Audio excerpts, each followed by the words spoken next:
Elle est toujours là, solide comme la terre de son village. C'est autre chose. La foi dans les gens. Cette croyance qu'au fond, même les riches ont un cœur. Qu'un jour, quelqu'un s'arrêtera, dira pardon, tendra la main. Elle pense à ses enfants partis en Europe, qui lui envoient parfois 10 000 francs par WhatsApp. Elle pense à son petit-fils malade, qui a besoin de médicaments chers. Elle pense à toutes ces années où elle s'est levée à 4 heures du matin pour aller au champ, pour nourrir sa famille, pour ne jamais tendre la main. Et là, en une seconde, une voiture de luxe l'a traitée comme un rien. Elle ne maudit pas. Elle ne crie pas « que Dieu vous punisse », comme certaines le feraient. Non. Mamie Rose est trop vieille pour la haine. Elle murmure seulement, si bas que la pluie couvre sa voix. Mon Dieu, pourquoi tant de dureté dans le cœur des enfants d'aujourd'hui? Elle reste là 10 minutes, 20 minutes. Les gens passent, certains lui donnent une pièce, elle refuse. Elle n'est pas une mendiante. Elle est une vendeuse. Même trempée. Même humiliée. Puis elle ramasse sa natte mouillée, la plie comme elle peut. Elle met les 2 légumes rescapés dans un sac plastique troué. Elle prend son petit tabouret cassé. Et elle marche lentement vers chez elle, à 3 kilomètres. Sous la pluie. Le dos encore plus courbé qu'avant. Les gens du quartier la regardent partir. Certains secouent la tête. Une dame dit à voix haute. C'est riche, ils nous écrasent et ils continuent leur chemin. Mamie Rose n'entend pas. Ou fait semblant. Elle marche, un pas après l'autre, laissant derrière elle des empreintes mouillées qui s'effacent vite.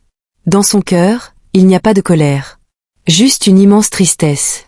Pour cette jeune fille qu'elle n'a même pas vue, et qui a déjà tout, sauf l'essentiel. 2 jours plus tard, le soleil est revenu. La ville brille à nouveau, comme si la pluie n'avait jamais existé. La vieille femme au pagne délavé. Mais plus du tout la même. Elle porte un tailleur pantalon bleu nuit impeccable, coupé sur mesure. Ses cheveux gris sont tressés avec soin, ornés d'une broche en or. Elle marche lentement, mais avec une assurance tranquille. À son cou, un collier de perles sobres. Au poignet, des bracelets en or discret. Elle sourit. Le même sourire. Celui qui part des yeux. Mais maintenant, tout le monde se lève pour elle. Les ministres s'inclinent. Les PDG veulent des photos. Les journalistes se bousculent. Le père de Maya est rayonnant. Il murmure à sa fille. Tu vois? C'est elle dont je te parlais. Madame Rose Alongo. Une légende vivante. Maya ne répond pas. Elle est blanche comme un linge. Ses mains tremblent. Elle reconnaît tout, les yeux plissés quand elle sourit, la façon de tenir son dos malgré la douleur, la voix douce mais ferme. C'est elle. Celle qu'elle a fait tremper debout. Celle à qui elle a dit « ce n'est pas mon problème ». Et maintenant, cette même femme est l'invitée d'honneur que tout le monde vénère. Maya sent le sol se dérober sous ses talons aiguilles. Maya reste figée au milieu de la salle. Les applaudissements continuent, mais elle n'entend plus rien. Son sang bat dans ses tempes. Elle voit Mamie Rose, non, Madame Rose, monter sur l'estrade avec une dignité qu'elle n'avait jamais remarquée sous la pluie. Les lumières des projecteurs l'enveloppent. Elle semble plus grande, plus forte, même avec son dos courbé. Une journaliste tend un micro. Madame Rose, comment avez-vous fait pour passer d'une petite vendeuse de légumes à la tête d'un empire agricole? Mamie Rose Rittdousement. Sa voix remplit la salle, chaude comme du miel. Je n'ai jamais été petite. J'ai toujours été grande dans mon cœur. J'ai commencé avec 3 plants de tomates et la foi. Aujourd'hui, mes coopératives font travailler 42 000 femmes. Nous exportons vers l'Europe. Mais le plus important, c'est que plus aucune d'entre elles ne dort le ventre vide. La salle explose en applaudissements. Le père de Maya crie presque de joie. Exceptional. Viens, Maya, allons la saluer. Il attrape sa fille par le bras et l'entraîne vers l'estrade. Maya veut reculer, mais ses jambes avancent toutes seules. Elle a l'impression de marcher vers un tribunal.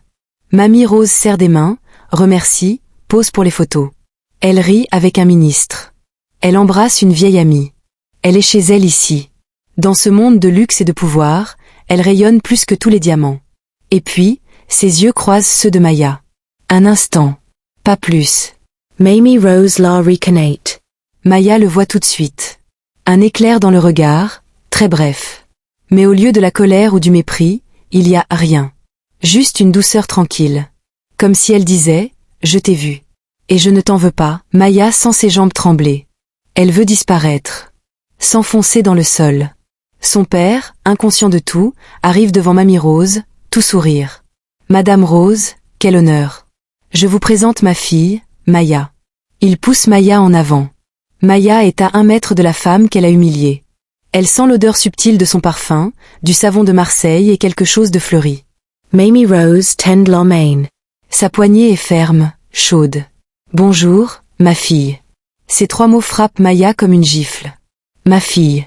Le même ton qu'elle aurait avec n'importe quelle jeune fille. Pas de rancœur. Pas de froideur. Juste, de la bienveillance. Maya bread a wheel. Bonjour madame.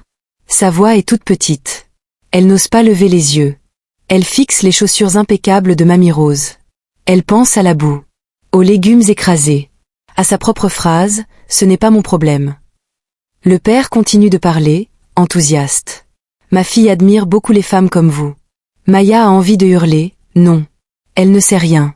Elle ne sait même pas qui je suis vraiment. Mais elle se tait. Elle sent les larmes monter. Pas encore. Pas ici. Pas devant tout le monde. Mamie Rose la regarde encore une seconde. Puis elle sourit et passe à la personne suivante. Maya reste là, plantée, le cœur en miettes. Pour la première fois de sa vie, elle a honte. Pas la petite honte d'une gaffe. Une honte immense, qui lui brûle la poitrine et lui noue la gorge-point après le discours, il y a un cocktail. Tout le monde veut parler à Mamie Rose. On lui demande des conseils, des selfies, des investissements.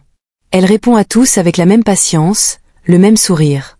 Elle raconte comment elle a commencé avec 5000 francs et un terrain prêté. Comment elle a appris à lire à 50 ans pour pouvoir signer ses propres contrats. Comment elle refuse toujours les honneurs officiels parce que les médailles ne nourrissent pas les enfants. Le père de Maya est émerveillé. Il répète à tout le monde. Vous vous rendez compte? Elle a créé 42 000 emplois. Avec rien. C'est une sainte. Maya, elle, est au bord des larmes. Elle se cache derrière une colonne, un verre de jus d'orange à la main qu'elle ne boit pas. Elle regarde Mamie Rose de loin. Elle voit maintenant tout ce qu'elle n'avait pas vu sous la pluie. La force dans ses yeux, la noblesse de ses gestes lents, la façon dont les gens se taisent quand elle parle. Une femme d'affaires s'approche de Mamie Rose. Madame, vous êtes un modèle pour nous toutes. Mamie Rose rit.